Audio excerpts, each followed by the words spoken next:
3 is the future.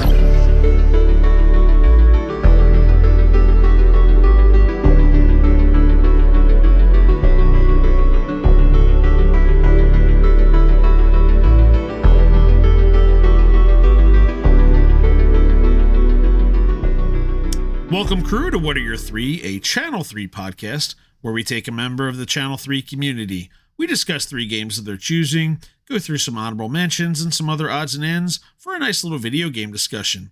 I'm Dan. With me, as always, Ray. What's going on, everybody? Today's guest came storming in right around the Mario Kart C3 CS time and just kind of took over, joined the site, been around doing everything. He is running a fundraiser that we're going to talk to about the longest day. It is aerialapostle. Ariel, how you doing tonight? I'm doing all right. Just a little tired from work today, but hanging in there. We are making. I listen. I'm hanging by a thread with. I got a week of work left before summer vacation ahead, so I'm hanging in there. I'm hanging in there with you. We're excited. So we're gonna talk about the longest day and the charity you're running. We're definitely gonna get into that later in this episode. But we're gonna jump right into games here with a game that somehow has taken 78 episodes to get to. I don't know how this happens. It's just one of those. We talk about sometimes how a guest takes too long for us to get on, and we're like, how did this person fall through the cracks? How did this game fall through the cracks? It's Sonic Adventure 2, and we have to start. I have to clarify it because I think we talked about it beforehand. Did we play this on the Dreamcast or on the GameCube? So I played it on the GameCube. I know I'm definitely on the younger side because I will say GameCube was the first console that I actually owned. Not the first console I played, but definitely the first console that I owned.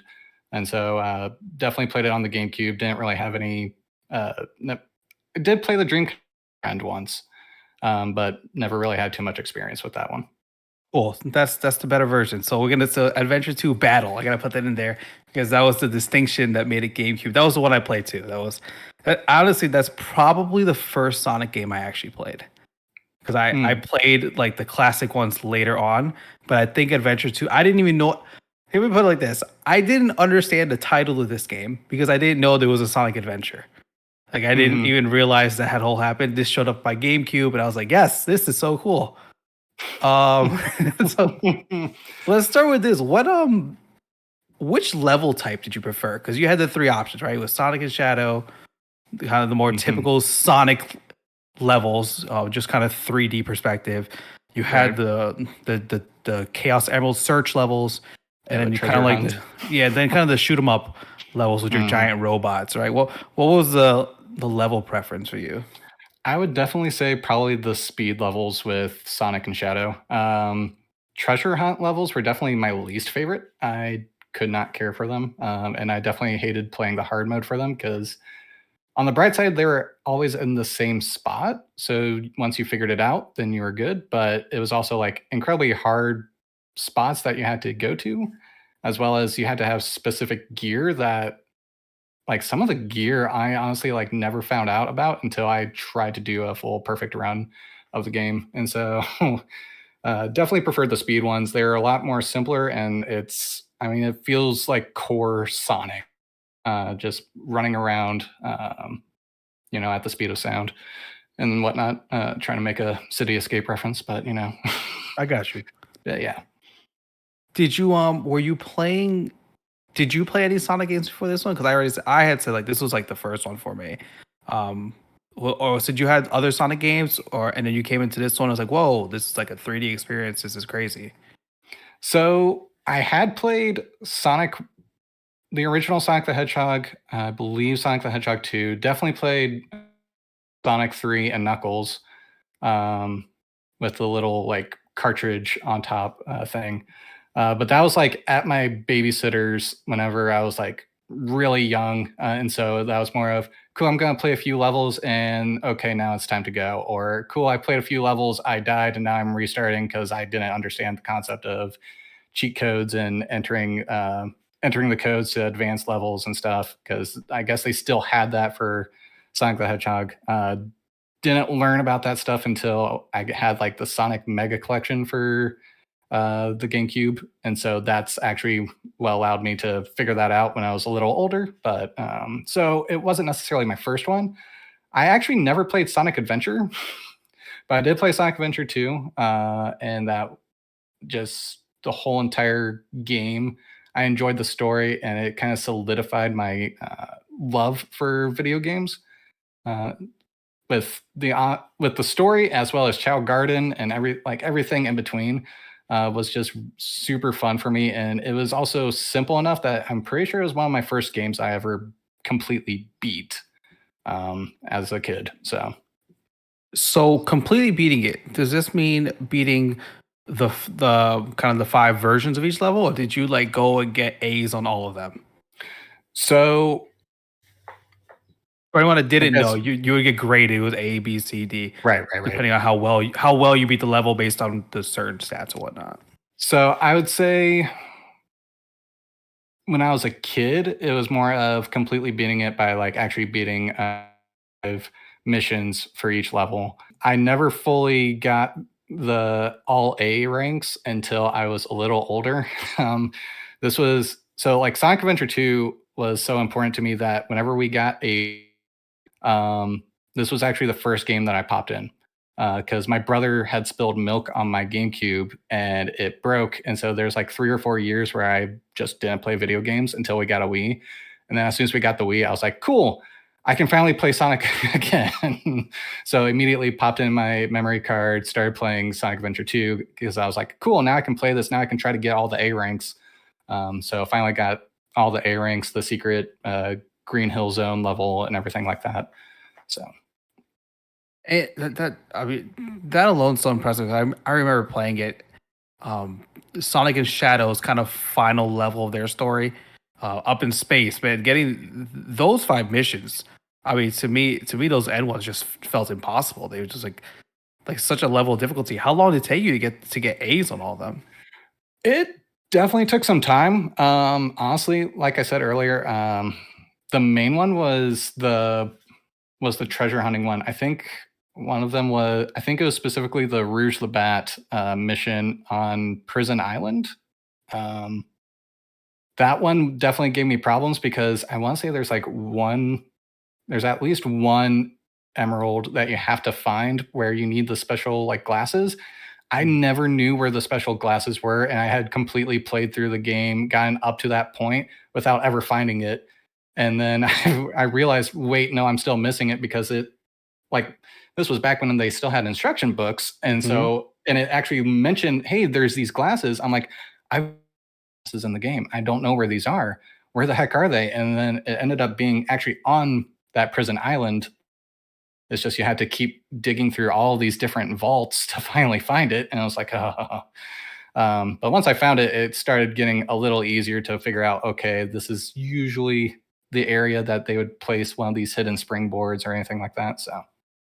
So we talk about the kind of the power-ups in the game. Did you find any real use for the, I don't even know what it's called, kind of that light stream that Shadow and Sonic could get? You would roll up in a ball, and those little lights would all charge up on you, and you could kind of like take out a bunch of villains at once. Like you would move very slowly when you had it. Like now that you mentioned like that, honestly was pretty. That was pretty useless. Like, I was gonna say, remember useless. Yeah. You're right. I remember bouncing in a ball. I remember Yes. like even the little like magical flute, like you still had to use that oftentimes to like find the cow on like that was like usually the 3rd mission or whatever. So I like everything felt like it had a use except for that. Like I was like, why would I sit here and spin up instead of just like homing attack all these enemies that are right here? I'm just glad it's not just me. I remember doing it. Thinking, okay, I get it. I guess I could charge up and hit a bunch, but this seems really long for a character that's supposed to just be fast. Mm-hmm. Oh, definitely. It was completely pointless.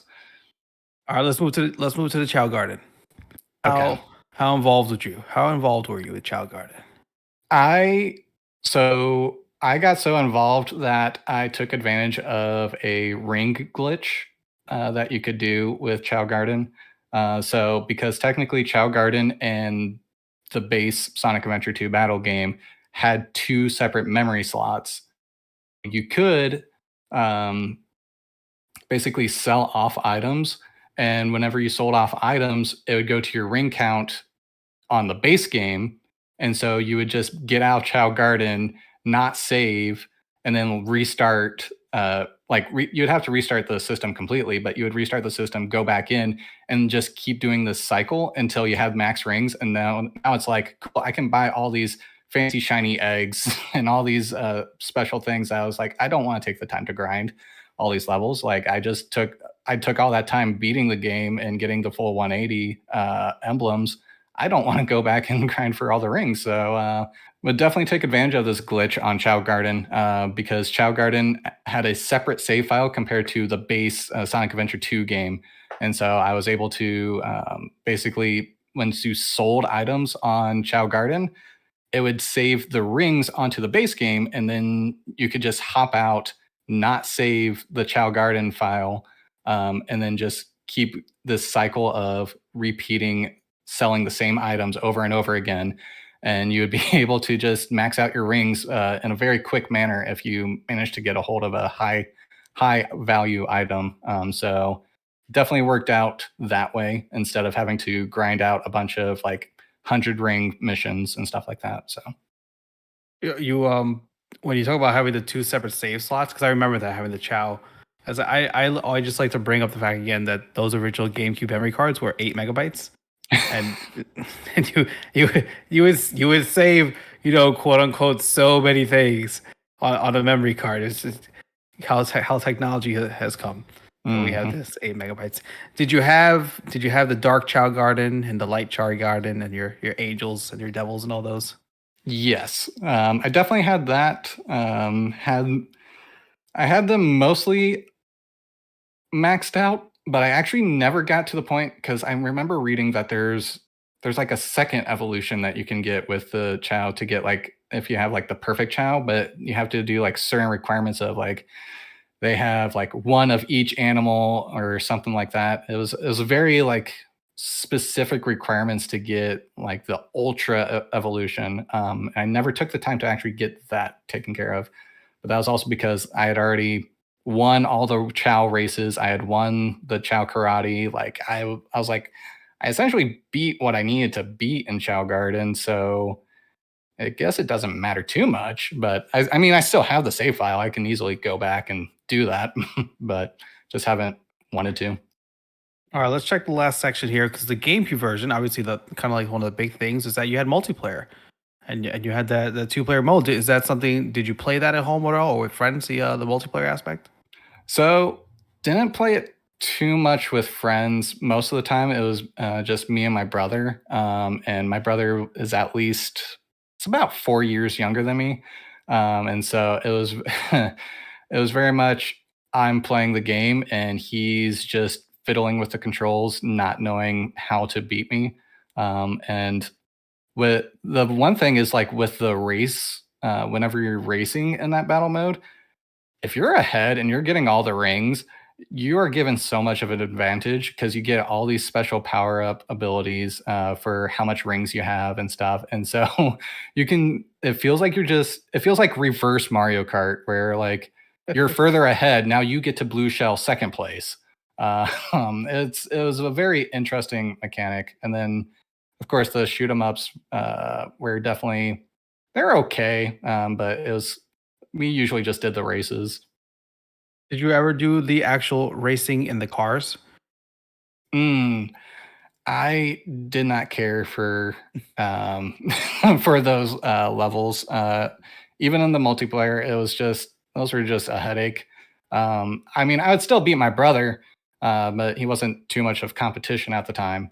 So then that I do remember those racing levels also being the bane of my existence, trying to get all of the A ranks because it was just, especially like what was it? It was like on hard mode, you couldn't hit the walls or something like that. And there's like these super tight corridors where it's like, cool, like if I move an inch, I'm going to hit the wall and now I have to restart. So those were definitely the bane of my existence. I was like, and you can drift in those cars. It's It's tough. weird though. Yeah. It's rough, but there was drifting in that very special game. All right, let's move on to the second game on the list, which is this one was kind of I thought this one was out there, so I'm interested to see how this kind of falls in for you. We're going to talk about League of Legends. Now, this we have talked about before. I know that, but so again, we know you over here playing Mario Kart. You and I played Helldivers last week together. Where does League of Legends fall into all this for you? So I actually picked these three, so the three games that I selected were based off of, they're kind of chronologically based, but it's also, hey, these games had significant impacts on my gaming career, so to say. League of Legends ate up majority of my college career and then add an extra year or two. Whenever I started college, I was in band. I played the sousaphone. My sousaphone section primarily drank whenever they were doing social hangouts. And I was the good noodle who was like, no, I'm going to wait till I'm 21. And I was the only person who was like that. So I needed some way to fit in. And that ended up being League of Legends because there's a significant amount of members in the section that played League of Legends. So freshman year was me learning how to play.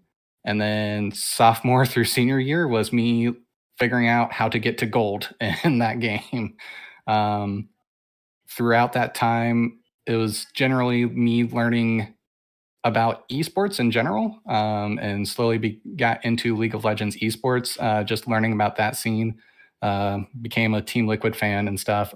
So still a Team Liquid fan, still enjoy watching League of Legends, but I actually have not played the game in probably over 3 years.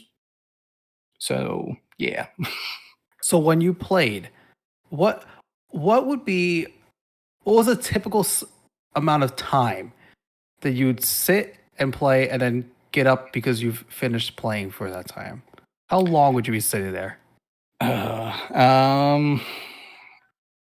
If it was during the school week, You're not legally required to answer this. I feel like he's trying to back you into something here. So during the day, if I had classes, it'd probably be like, cool, went to class. Oh, I got like an hour or two in between classes. Let me just swing by my dorm and play around and then go back to class. As soon as classes were done, cool, I'm gonna play maybe 2 or 3 hours. If it was the weekend, cool, I'm going to my buddy's house and there'll be a handful of us, maybe 3 or 4 of us, just sitting at a table with our laptops, and we're all playing together for maybe 3 or 4 hours, maybe probably more. But oftentimes the weekends were filled with League of Legends and just enjoying. It was a lot more fun when we were playing together because then it's at least we're not raging at randos or getting raged at or anything like that. So did you have a core group of buddies? They're oh, we're gonna get together. I don't know, once a weekend. This is where we play, and we all kind of work together at this. Yeah. So there's a decent amount. Like I said earlier, there's a decent amount of us in the sousaphone section from band. I actually ended up joining them in their. It was a band fraternity. But it was a band service fraternity, not necessarily a social fraternity. So it was more focused on, hey, we're going to do what we can to help out the band. We're the ones that gave out the snacks during the actual college football games and stuff, or make sure that the water buffaloes are filled and whatnot, so that everyone has water. So we were more service centered, but a lot of us were still playing League of Legends and different things like that. So that was usually the core group of guys that I would play with. Did you have a certain class that you ran? So I learned the game on ADC, but then quickly switched to support. The problem was that the people that were teaching me, at least 2 of them were already support. So we would often try to switch around our roles and whatnot to try to learn different roles. But usually I would just play support if I was playing by myself. So because I really enjoyed Sona, I know Sona was a bit more easy to play. And that's probably why I enjoyed it at the time. But then later on, I transitioned to Braum because Braum was just a big muscular guy with a shield and then was super fun to play. So All right, so let's go on. Before we get into the third game here, because it's gonna be Mario Kart. By the way, people, Mario Kart. What we talked about. Don't worry about that. He's not a Rocket League player. He's actually going to talk Right. about the game he's known for. It's true. I mean, Rocket League. Nobody hates themselves like Rocket League players. I would say that, but I play Smash Brothers and I hate myself very often as well as I play. So we're gonna talk about The Longest Day, which is your charity or the charity that you do your part with to raise money. You talked about earlier that you're in the Air Force, so you just talked about doing service with the band when you were in college. So service is obviously something that's part of what you do. Can you tell us about The Longest Day and how you got involved with it. yeah, so The Longest Day is essentially a fundraising campaign from Alzheimer's Association, and it's called The Longest Day because it's primarily based around the summer solstice, literally the longest day of sunlight in the calendar year. So it's not everyone necessarily does it on the summer solstice. Some people do like different things like mahjong or knitting, et cetera, et cetera. I'm one of the few people and probably one of the youngest people from Alzheimer's Association that actually does streaming and does charity streams. So it's something that I got into due to my Grammy. It was about 2 years ago. Yeah, 2 years ago. During the holidays, I knew that she had Alzheimer's. I just never fully experienced it in person until we were giving her gifts, and she would like get one gift, be super excited about it, set it down, get another gift, be super excited about that, and then look to her side and get super excited about the gift she had already opened. And that kind of caught me off guard. But that also opened my eyes to this is such a serious need. And this is something that happens to a lot of families everywhere. And so I decided, hey, I'm going to do my part. Even though I live over 1,600 miles away, I'm still going to do my part to support her with the thing that I love. And that's playing video games. So now whenever I play in competitions, all that money goes to Alzheimer's Association. But I also now do the sunrise to sunset charity streams on The Longest Day, specifically for Alzheimer's Association. So tell us about the stream that's going to be coming up, because this podcast will come out before that stream. So tell us about what you're going to be doing. Yeah. So the main thing, I decided to have not only a fundraiser, but also to have a gaming goal, so that way everyone can be involved if they donate money, or even if they don't donate money.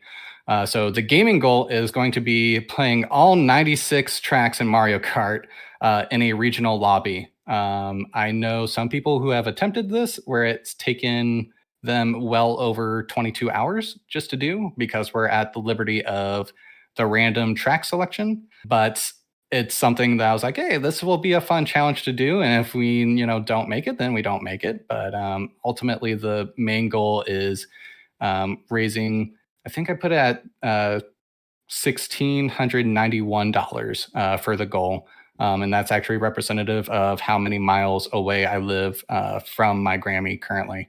A lot of it's going to be different incentives, like, hey, you can pay to have me eat a chili serrano, or you can pay for me to play the game upside down, different things like that. Every $100 raised, I get a balloon of paint popped on me, different things like that. And I actually worked with my local BJ's Brewhouse, and they'll be sponsoring the food. They're actually sponsoring a handful of giveaways as well. So it's definitely going to be a fun time, definitely going to be a really long day. But it's going to be, as long as the sun's out, you'll probably see me on the stream. So it'll be quick and easy to see me. And again, you can find all that information, c3.gg/the longest day 2024, longest day 2024. Oh, there's a quest obviously on C3. It's been up there. You can donate money. You get a special pink tagline for donating towards the longest day fundraiser. And make sure you check out Aerialapostle on June 20th. What time on June 20th? You have a start time? So officially the start time. You guys are Eastern. Listen, this for is you guys. you got people in Europe listening to this. And just say Right. your time zone. You're all good, man. Yeah, we'll figure it out. Right. So it would be 5:23 a.m. Pacific Daylight Time. But I'm also toying with the idea of not necessarily starting at sunrise and maybe starting at I think the term was like civil twilight, because they have this whole thing where since Alzheimer's Association is based in Chicago, it's like their usual goal is like 16 hours of daylight, so $1,600. Here it's only 14 and a half hours of daylight, so I gotta find some way to try to make it 16 hours of the stream. So might start earlier, but currently it's 5:23 a.m. Pacific Daylight Time. All right, people, get up early, go watch the stream, donate money, get paint dropped on aerialapostle, and have a fun time with that. So now we get into Mario Kart. Do we talk about the jersey you're wearing yet? Because I commented on it earlier, and you told me there was a surprise with this jersey. Is it time to talk about the jersey? I mean, we can, but the surprise was more a general surprise. I'll leave it at that for right now. I will wait then. Okay. Let's talk about that. Mario Kart. Let's go with the history of Mario Kart. You said the GameCube was the first system that you actually owned. Mhm. Did you play Mario Kart 64, or is Double Dash the first Mario Kart you played? Where does it come for you? So Double Dash was the first one I played. Whenever we had the Wii, I did play Mario Kart Wii. Also did play Mario Kart 64 because that was one of the first things that my dad purchased off of the like Wii channel shop. So did get my Mario Kart 64 experience from that. Tinkered around with it for maybe a few weeks, but then just went back to Mario Kart Wii. And then Mario Kart 8, I remember playing with my siblings after my dad got us the Wii U. I remember Christmas where we opened that box and was like, what the heck is a Wii U? And then Mario Kart 8 Deluxe, I got whenever my wife and I purchased the Switch together. That was actually like one of the first things we bought together. It was like maybe a year or two before we got married. So playing all these kart games, what's the point where you decide, hey, I'm gonna try and be competitive in Mario Kart? Because you just recently went and played in a competition, right? Like in person. Let's see here. So I did have a recent competition here in Las Vegas about what's that? About a month and a half ago for Level Up Expo. I actually do frequently compete in tournaments. They're usually every Saturday, but the ones that I travel to, I think there's only been 2 that I've actually traveled outside of Las Vegas for. One in Seattle and one in Peoria, Illinois. So, and this one's actually the jersey that I'm wearing is from the one in Seattle. I mean, wait, hang on. Like Peoria, like, oh yeah, Vegas. You're in Vegas. You get sure. Yes. Seattle, okay, I get it. Like, you're in the Pacific North. What, Peoria? What? So that's sorry, Peoria.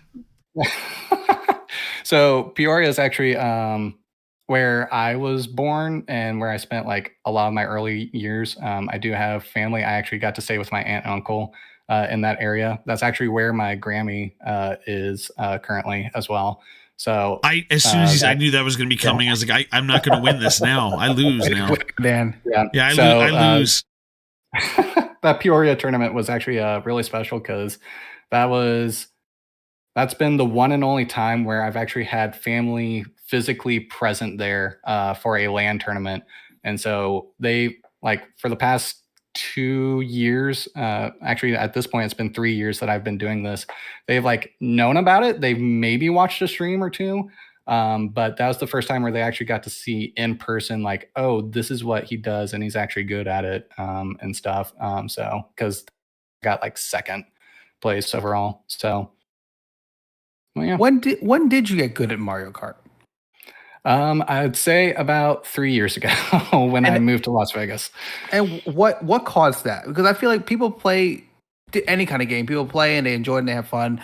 And then some people kind of hit a switch or have a moment or have some sort of realization and you're like, well, I play this kind of at a higher level than like your normal person does? Like where did that happen for you?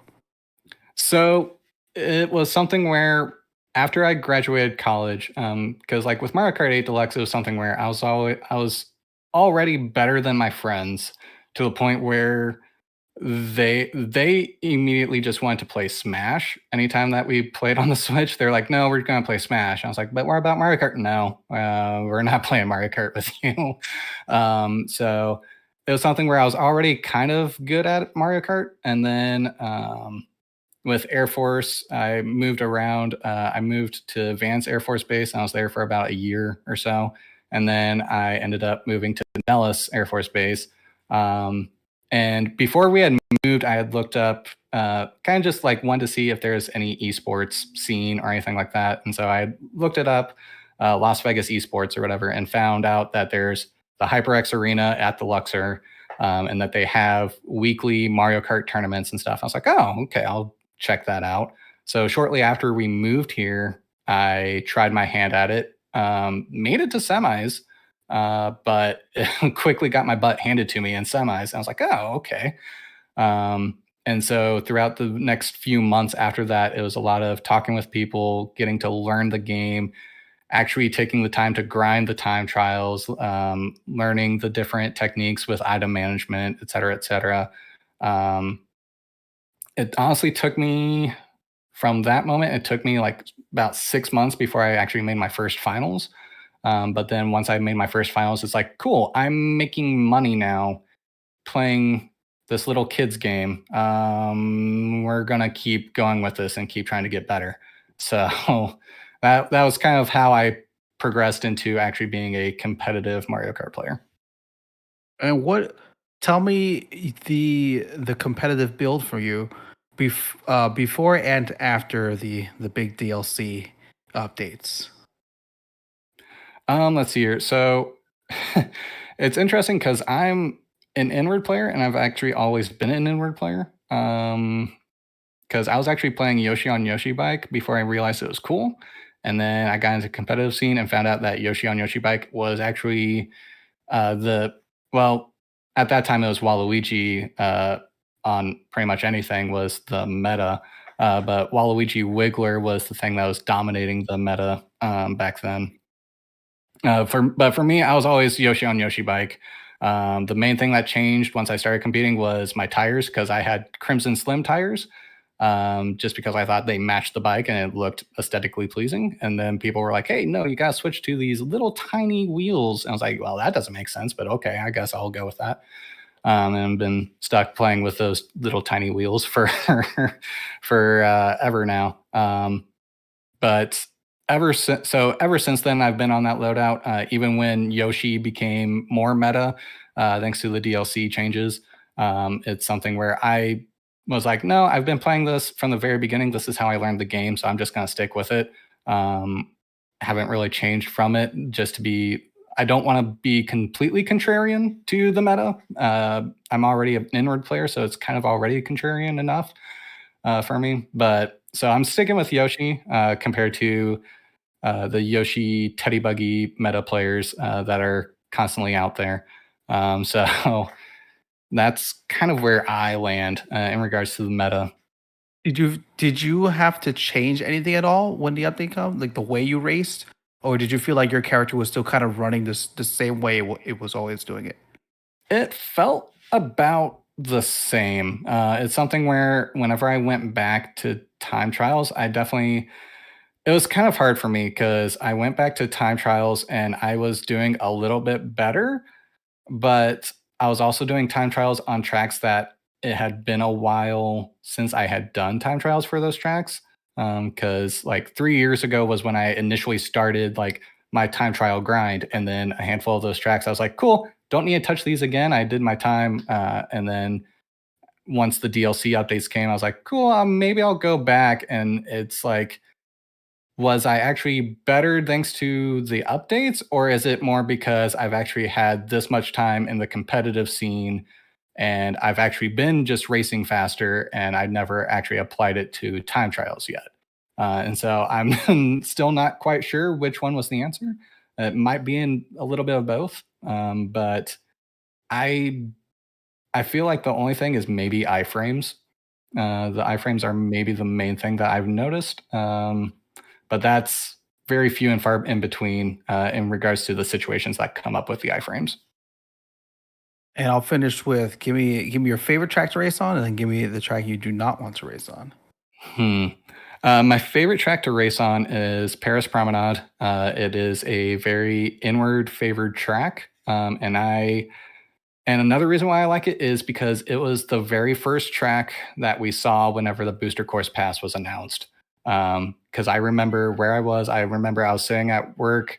I was taking a break and trying to catch the direct, and then seeing like the Eiffel Tower. I was like, why is there an Eiffel Tower? And then like noticing, wait, those are mysteries. Wait, this is Mario Kart. Oh, and instantly getting excited. And so like it always take Paris Promenade as cool. This is the definition of the Booster Course Pass. And then the track that I absolutely hate is the Mario Kart 8 Rainbow Road. That track, if it was deleted from the game, I would be perfectly okay. With that. I frequently have this rant on my stream, actually, whenever that track comes up, because canon items as the next to last item set in a race is ridiculous, and it's just, it changes way too much at the end of a race, because you can have first place be just like a little bit ahead, but because they're in the canon and the game is like, oh, you're actually like super far ahead, even though you might actually only be like 2 seconds ahead. Now you have like second and third pulling star or all these power items, and then they're like showing up right behind you, and then all of a sudden shock happens because that's also affected by the canon, and just mass chaos. It doesn't feel competitive at all. It just feels like luck of the draw on what items happen, and it's also an anti-inward track on the way I have to drive it, and so it's just annoying all around for me. I've struck a chord with this one, Dan. I'm just happy Toad's Turnpike didn't get ripped. Well, that one is inward favored, so it's one of those things where it benefits the way I drive, but I also like, it's not my favorite. I guess I'll put it that way. Oh, normally it's the one getting dumped on when Ray asks that question. I think he does it just to bother me every time. I like the highway tracks. I think it's fun. I always think back to Double Dash's highway. It's just the one I always remember, and I have so much fun driving around the cars. And and then they go back, then they reverse on you, and you go mirror mode, and all that fun stuff. Like that's what I always enjoyed that stuff. All right, well, I'm jumping back in here. We're moving on to honorable mentions. We're going to talk about a few games that did not make the list here. We're going to start off with a little tour through history. 1985, Nintendo releases in the US. Super Mario Brothers, right there. Super Nintendo releases Super Mario World. Nintendo 64 drops Super Mario 64. How dare you? GameCube drops. Where's Mario? No, get out of here, Mario. It's Luigi time. Those of us who lived through Mario's missing had a degree of panic knowing that Luigi was taking over and Luigi's Mansion was there. You're the only one that was living through that, Dan. Yeah, I should have bailed on that. I should have bailed on that opening monologue with you two. I knew it was coming. Concept for me. I'll tell you right now, I was like, how could they have been so innovative? This is crazy. I can't wait. All right, go ahead, Dan. I'm sorry. No, you know what? I should have known he was talking about having to go to his babysitter to play these ancient games and dusting them off to be able to play these Sonic games, and I should have known it to be I think Ariel's younger than me, so Dan, you're... Yeah, I'm going to say he is, Ray. So that list is piling up, Ray. That list is piling up for you. I am getting older. I'm feeling it. Every day I feel a little bit more. So, all right, let's get back on track here. So, GameCube Day 1 release, you mentioned GameCube was the first system that you personally, that was Ariel's, that was yours. Before the milk. So Luigi's Mansion is your first honorable mention. How did this find its place here? So Luigi's Mansion found its place here because it's my favorite GameCube game that was not Sonic Adventure 2. It was definitely it was something where I played Super Mario Sunshine. I remember getting frustrated with a lot of those levels. Thank you so much. Keep going. Yes. Yeah, this is a pro that stance group right here. Yep. So go for it. Go off. Even the levels that didn't have flood, yes, those were annoying, but the levels that were the manta ray level and I'm blanking on the other levels. I'm just going to mute Ray now proactively because he's about to go off and take 10 minutes up here. Agree with you. Look, he brought up Mario Sunshine, and the first thing he says is the levels without the flood. That's the problem with the game right there. You have a game with a new concept. Great. Have a new concept, but you hide the game behind ridiculous platforming levels where you want to talk about Mario 64 and the messed up movements and whatnot. Every little inch, you fall off those platforming stages. It ruins the game. Okay, I'm done. I may have known what I was doing since I have been he was ready to poke the bear. Back. Yeah, I was poking the bear a little bit. The point. But and a lot of the other games, I was kind of okay, but I'm still having difficulties. Granted, I was young. But playing Luigi's Mansion, I remember that one, being able to play it, getting frustrated with it, but still being able to keep playing, still being able to keep going through. I remember, which boss was it? The boss that had all the boos, that combined into one giant boo. I remember that one giving me the hardest time until the final boss. But once I got to the final boss, that was also the first time that I remember my dad trying to help me with the game, him failing, and then having to look it up on my mom's new school issued laptop. There you go. To try to figure out how in the world are we supposed to beat this thing. And then it's oh yeah, you just use your vacuum, you take up all these bombs. Yeah. Mm-hmm. Just suck up these little bombs and pop Bowser's head off. And it's oh, okay, well, that sounds a little graphic for a Nintendo game, but sure. But yeah, so that was, but other than Sonic Adventure 2, I want to say this was the second game that I actually finished. Of course, yes, thanks to being able to look things up. But this was the second game I finished. I think Sunshine came a little afterwards, because it was Sunshine.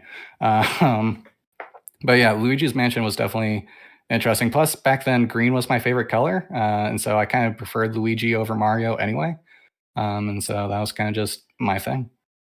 Man, I'm really glad you guys weren't there. It really sucked when we had to send a carrier pigeon to get tips from somebody for how to beat a game.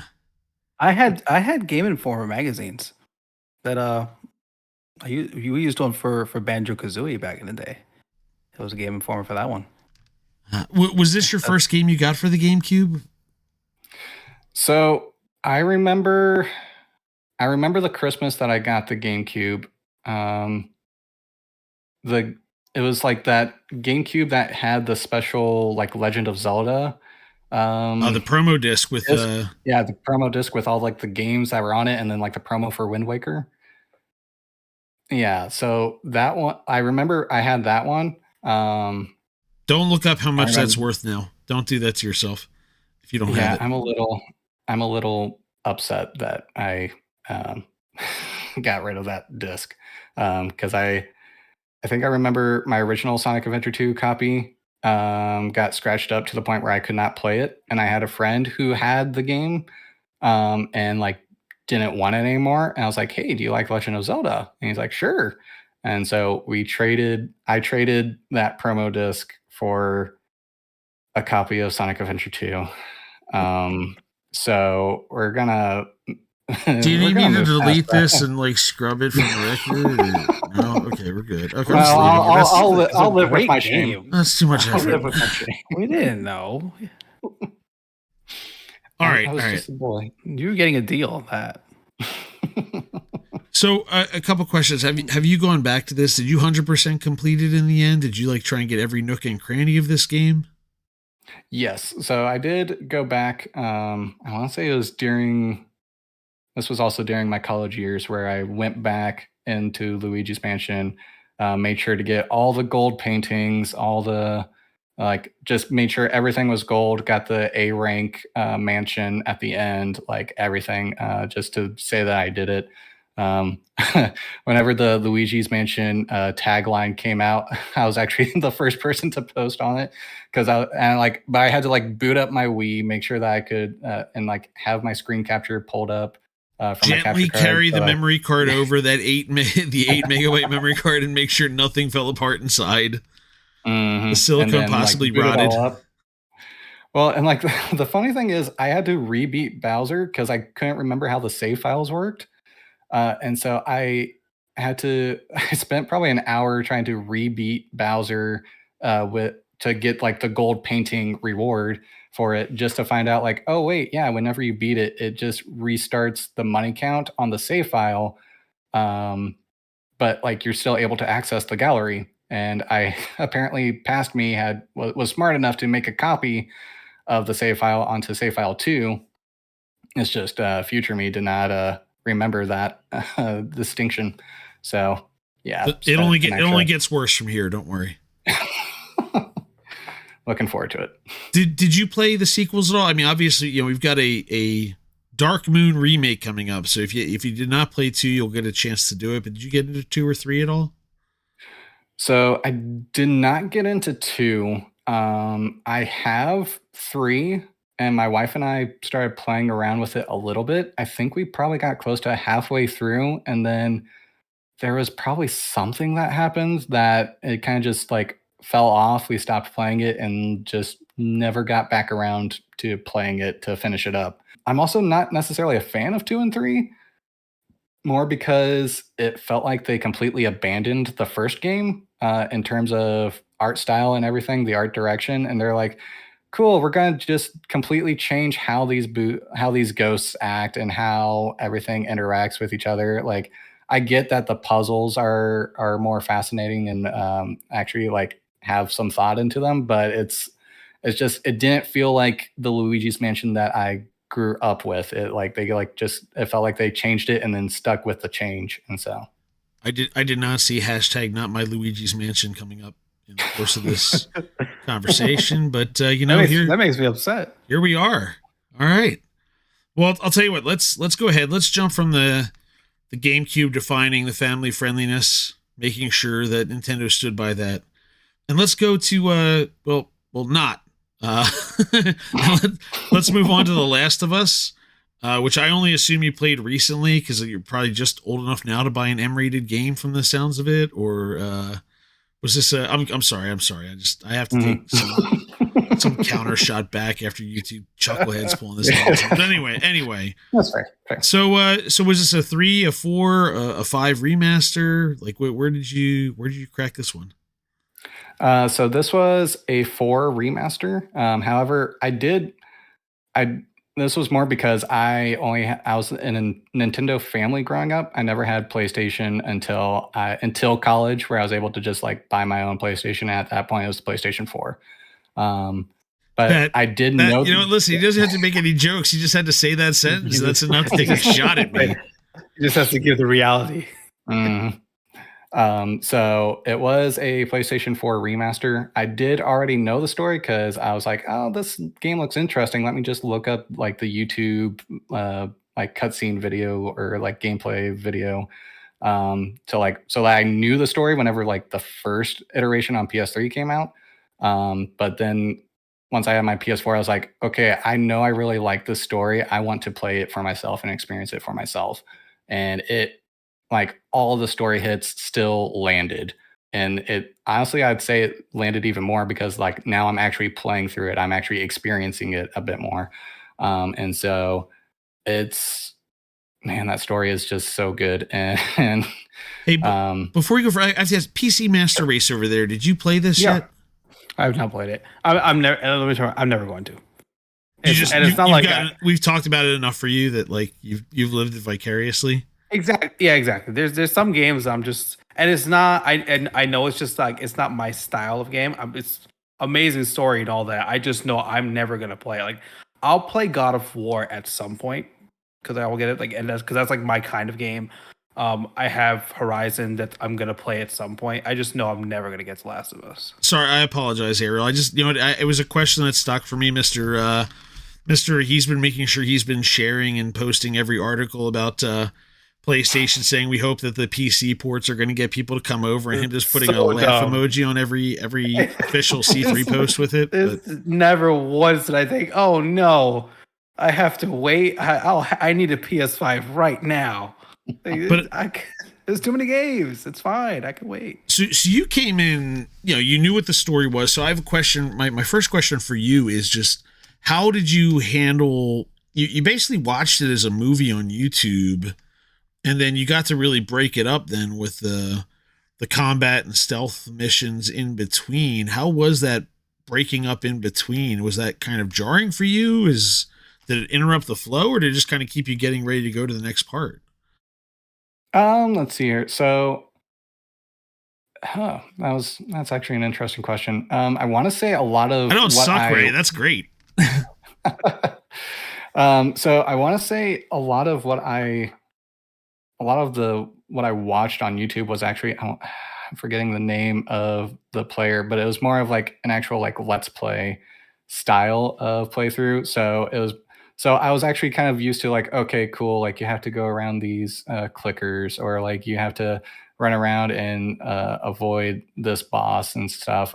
So different things like that. So I kind of knew what to expect in regards to, I guess, the breakup. It was kind of more of the, oh crap, these clickers are actually like just one-shotting me. Or, hey, where did these runners come from? Or why am I suddenly getting shot at, and trying to actually figure out how to react to it instead of treating it like everything was scripted, which yes, part of it was scripted, but it's also like, these clickers are creeping up behind you. And like, even worse in the second one with those like stealth clickers, like just everything like just those jump scares are kind of just something that you don't fully prepare for. So I don't say this to bust your chops. I do sincerely ask, having been, Nintendo through and through on the way up, there weren't a lot of, was not a bloody zombie filled collection of systems. I mean, even when they did Resident Evil 2 on the 64, they swapped the blood out to be green on it. So just like, and you're going to a game that's a lot, especially by the time they hit the 4. Like, I mean, it wasn't long after the 3 when they put it on the 4, but it did get they gave it a little sprinkle on it to kick it up from the 3 to the 4. But how was that from like an intensity perspective? Were you like were you shutting the lights off and like blocking the door and like really drinking it in as far as like the darkness goes, or how did that go? No, well, it's something where at that point I had already, there's like a few other games that I had already watched before I played, because I wasn't sure if I was ever going to own a PlayStation. So this was one of them. Alien Isolation was actually one of the other ones that I had watched. Like that one was actually just a full on, I want to say that one was, I think it was called Rad Brad or something. Kicked your heart rate up watching that one even? Yes. Like that was one where like all the jump scares, just everything, like even like while he was playing, I was like, okay, like you're hiding under this table, but like, buddy, the xenomorph's like right behind you, like you're about to get stabbed. You're trying to hide in a locker and there's an android searching around. You're literally holding your breath in real life and you're watching on a YouTube video. Yeah. Yep. So I completely green by the time I played The Last of Us. But it was something where actually growing up, my parents, like, of course, Nintendo family, so I was a little sheltered. And I remember I didn't get my first Call of Duty game until high school. And that was after years of begging. And it was Modern Warfare 3 on the Wii. This year. I was saying, No. But It was Modern Warfare 3 on the Wii, and if you've ever played any Call of Duty game on the Wii after playing it on a base like a normal console like the Xbox or PlayStation, you would probably cry. It was atrocious. Just playing on the first level with the submarine rising, and like you can see the water is almost like polygons falling off of I don't think I realized submarine, Modern Warfare 3 was out on the Wii. I knew they had some Call of Duty. I didn't know that either. I did not know they had that. That was. Oof. I'm sorry I cursed you with that knowledge. It was bad. So, just Last of Us. Any what sticks out from the game for you? Like what kind of lingers there? For me, it's Joel being so hardened, and then having I'm essentially have an adoptive daughter now, and learning to kind of like as you're going through the United States dealing with all these atrocities and like almost kind of like war, where you're finding out like what humanity is willing to do to each other and experiencing all of that, then you're also forming this bond with this kind of adoptive daughter figure, and to the point where you're willing to give up your morals a little bit, if you even had morals based on your history, and rescue your daughter from a cure that probably wasn't even going to be a cure. So I think it's just that overall character growth from Joel, and actually being able to see like that growth throughout the story. It's not like I have this adoptive daughter, now I'm completely changed. It's like, no, like you actually experience all the trauma and everything that they go through. And so that's probably what stuck out the most to me. We'll do a quick drive-by on the sequel. You listed it as your favorite that is unpopular with the masses. And by the masses in this case, I mean a few loud whiners on the internet, but... Yes. Yeah. So I enjoy 2. I would say there's aspects of it that are better than the first one. I would say the storytelling especially, and the deep moral of the story, it's one of my favorite games in terms of trying to derive the moral of the story from, hey, this hurricane of vengeance only grows stronger and stronger the more you perpetuate it, and someone has to stand up and say, no, this is done, in order for it to stop. I enjoy that message, but there's also a handful of cutscenes that I was like, okay, I probably could have done without that cutscene.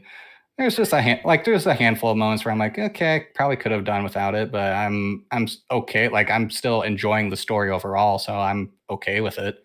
But other than that, yeah, no, I thoroughly enjoy the second one as well.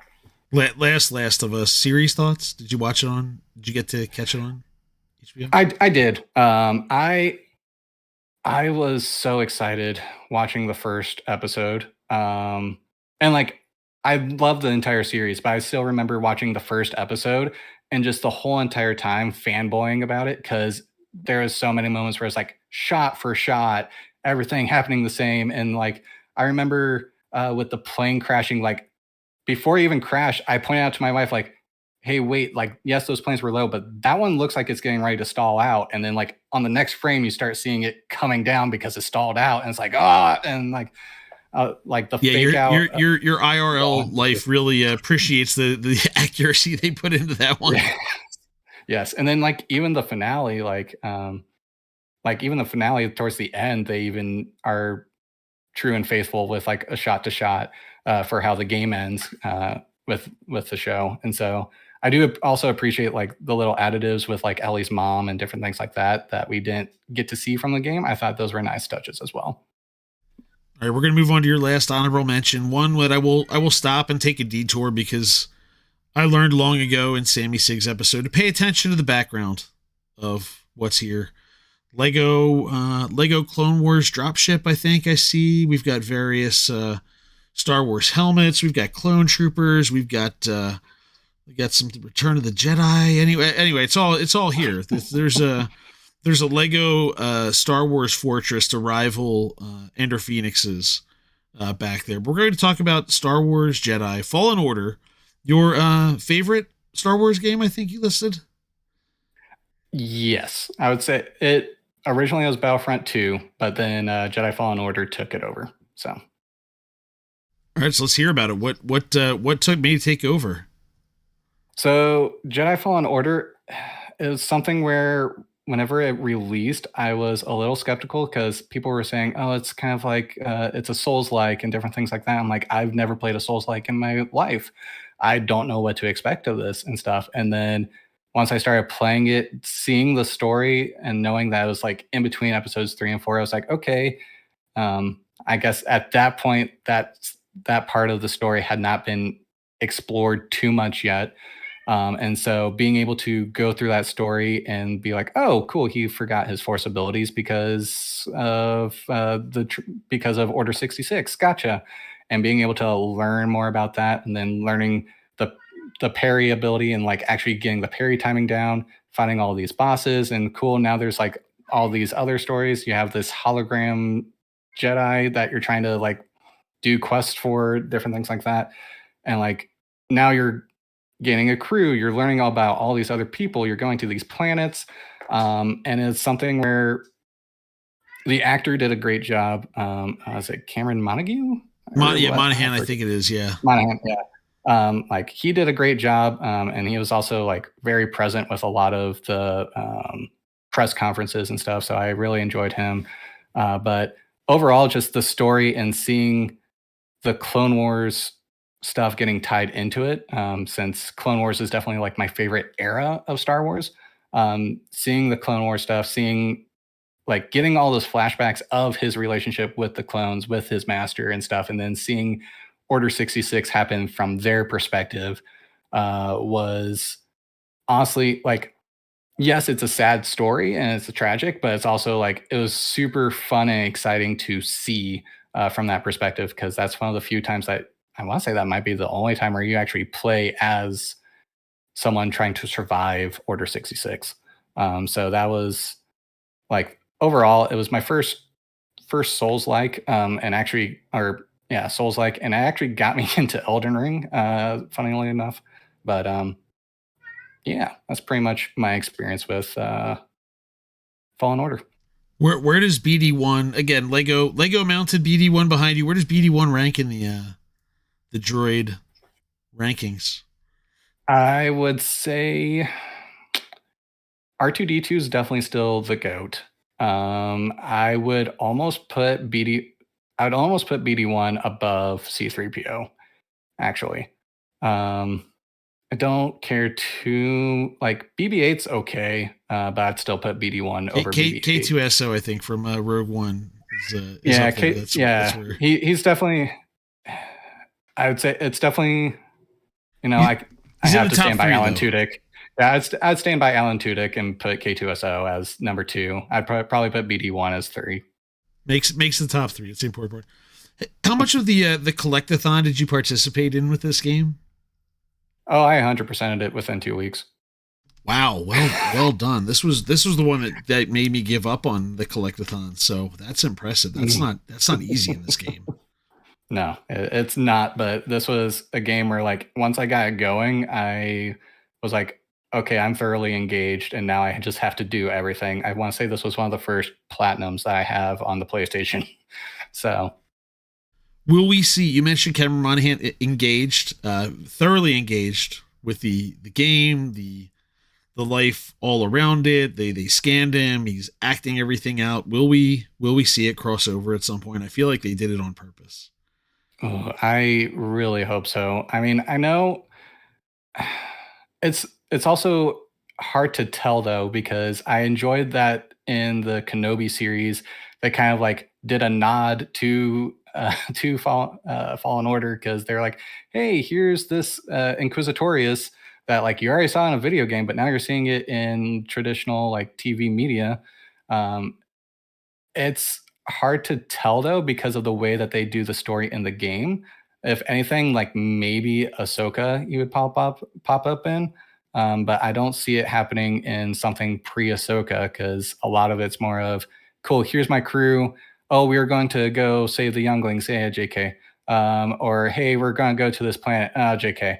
Like it feels like they're doing so many psych outs and so many of like, oh, we're gonna do our own thing, that it's hard to tell when they're actually gonna cross up with someone that we know from the main storyline. I'll just end this by saying Acolyte comes out right before your episode drops, so I'm hoping that they learned you can go far away from Tatooine and Skywalkers and have a good Star Wars. So here's hoping. You don't I have to hope do it, so, guys. 'cause that's like High Republic era or something like that, right? Yeah. Yeah. But hey, Ray, I got to kick it back to that Souls-like transition that was mentioned here. There it That is. kicked him over to another game. We are. So we're looking to the future now. A game we're looking forward to is Elden Ring: Shadow of the Erdtree. So DLC, which has been described. The developer just says, "Hey, last time I felt like I undersold you all with how long it's going to be." So I'll just say that yes, there's a lot. And like leave it at that. So we're all just waiting to the end of this month for it to come out. Have you watched any trailers? Because there's a couple out. I've not watched them. I've kind of just sat, and I know. So I know kind of the general idea of it. But so have you sat and watched them all? Are you ready for it? So I remember when they announced on Twitter, hey, we're going to be live streaming the announcement trailer like tomorrow. I was like, great. And so that was something where like, that was like early in the morning as I was getting ready for work. I like paused my morning routine and just sat down waiting for the countdown to finish and watching it.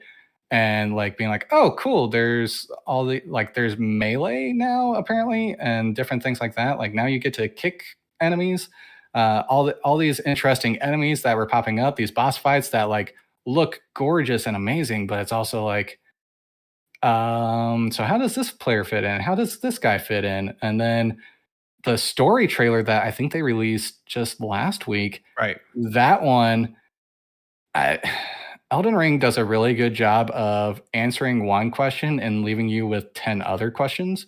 Because it's like, okay, cool. Like, this is how it ties to Mikola. And then it's like, wait, but how does this guy tie into it? Or who does this guy in? And is Mikola actually like two people now? And like, all these other questions start boiling up. And it's like, and like the also usual question of like, wait, are we the bad guys or have we been the good guys? Like what's our role in this at the end of the day anyway?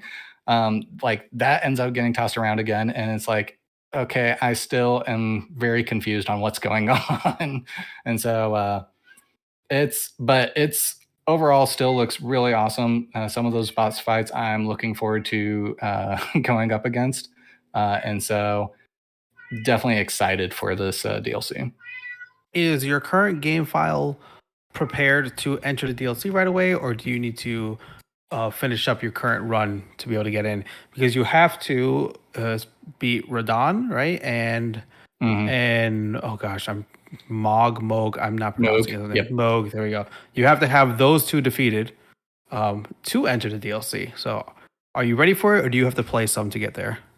So I have my first two playthroughs already completed, and I was purposely holding off on my last playthrough to platinum the game for this month so that I can A, go through the bosses required and stuff, but B, I'll know, cool, I'm going into this DLC already on like new game plus 3 at that point once I beat it.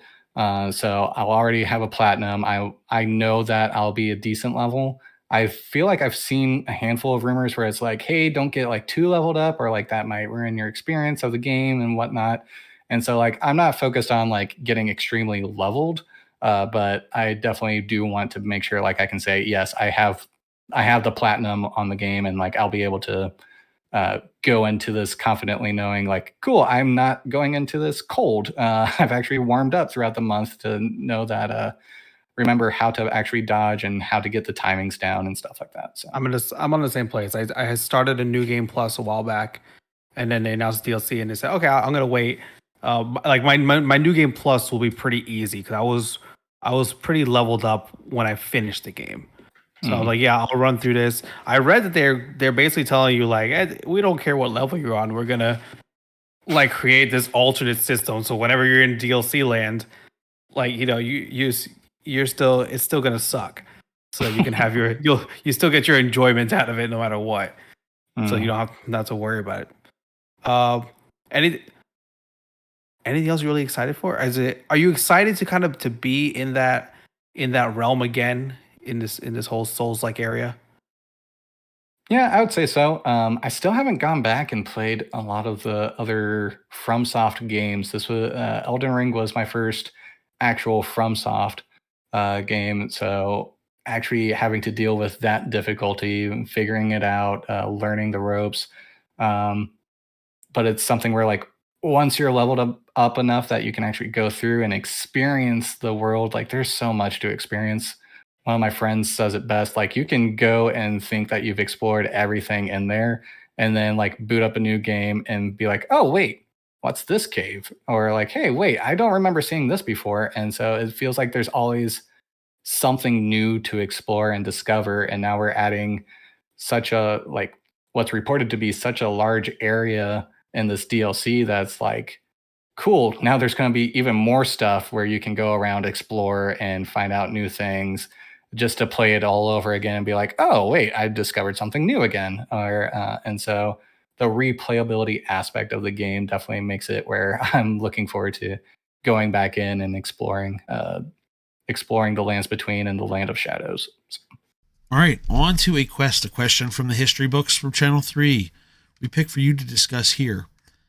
We've done some ridiculous things with what we call the Dennis proposition, giving somebody two choices that are possibly unrelated, but definitely something ridiculous. In this case, we asked which cat would have a better YouTube follower count, the cat from Stray or the cat from Little Kitty Big City. Okay, so I remember this question. I definitely picked Stray. And I feel like I was definitely in the minority when I picked Stray. But my reasoning for the cat from Stray is because there's like that cat straight up saved an entire civilization. Whereas like the other cats from Little Kitty Big City is kind of more of like gives off more of like just like Instagram famous vibes. Whereas the other one's like, dude, you actually like just, you saved a civilization. You did all these other things. You influenced so many people's lives, like changed a lot of the civilians' lives and stuff on your path to go back to your own family. And so, like, I mean, it's the difference between someone who is somewhat known on Instagram and then being like, I don't want to jump to like Medal of Honor recipient, but like, you kind of save the world a little bit. So you're there more for like the TED Talks and Gandhi-esque philosophy of the stray cat versus just the lighthearted banter of Little Kitty Big Cities. Oh, definitely. Definitely. And the last question we asked, what's been your favorite feature on Channel 3? Favorite feature of Channel 3? It's hard to say because I could go with the easy answer of quests after I won that quest. But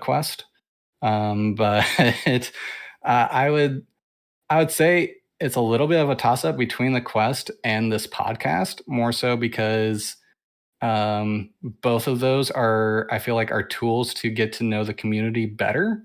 And I've thoroughly been enjoying that. A lot of the quests allow like unique answers so that everyone can kind of still answer like with their own game or their own experience. And now you get to learn like, cool, this guy did this, or this, oh, I have this similarity with this guy because we use the same game.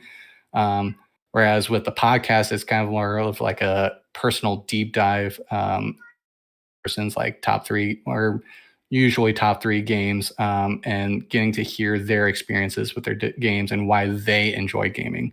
And so it's a little bit of both, more because I enjoy learning about the people and learning about the community. So, all right. And with that, we've made it to the end of another What Are Your 3 podcast. Thank you, Aerial Apostle, for being our guest. And of course, check out the fundraiser, The Longest Day of 2024, happening on June 20th. You can find the podcast at c3.gg/podcast, dropping every Wednesday morning at 3:33 a.m. Eastern on all the major platforms, including Spotify, YouTube Music, and Apple Podcasts. I'm Ray. Dan puts this all together. Our theme song is by Caster Garden. And for our executive producer, Joel Willis, have a good day, everybody.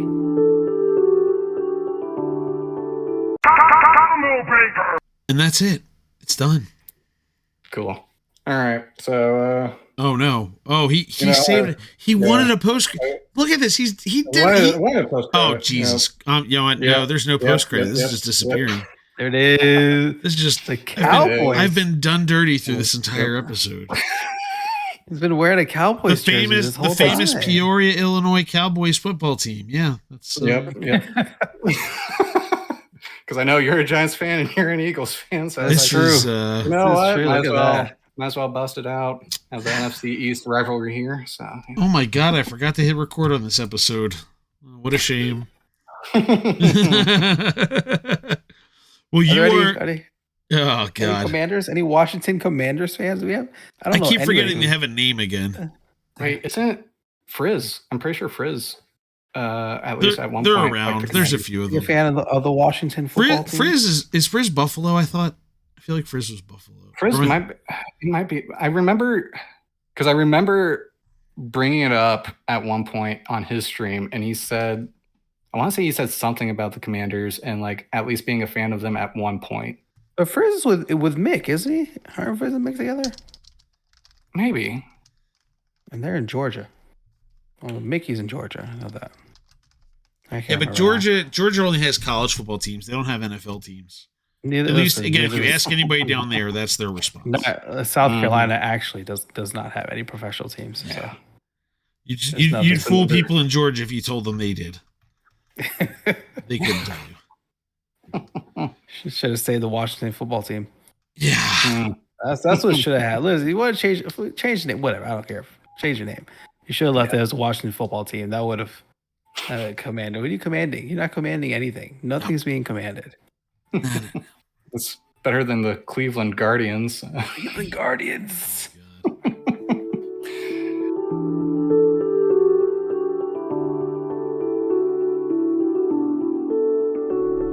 Channel 3 is the future.